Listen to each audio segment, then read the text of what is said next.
একটা ক্রিকেটারকে নিয়েও রাজনীতি। হাই রে ভারত এতই রাজনীতি শিখছে, কথা কন না কেন?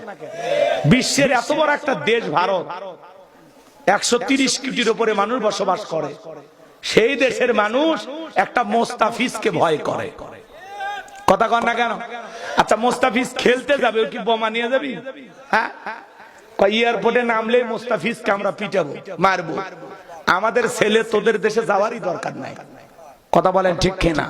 রাগ করতেছেন?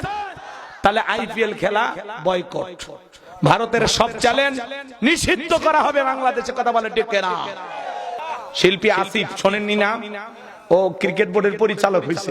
ও বলতেছে আমরা ভারতে নিরাপত্তার সংখ্যায় আমাদের দেশের কোন ক্রিকেটের প্রতিনিধি বা কোন দল আমরা ভারতে পাঠাবো না, কোন বিশ্বকাপ ভারতের সাথে আর খেলবো না, পাকিস্তানও খেলে না, আমরাও খেলবো না, অন্য দেশে যদি খেলা হয় তাহলে যাইতে রাজি আছি।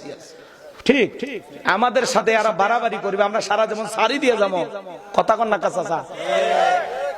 সার দেওয়ার দিন শেষ, এখন ঘুরিয়ে দাঁড়ান লাগবে, ঘুরিয়ে দাঁড়ান লাগবে, কথা বলে ঠিক কিনা?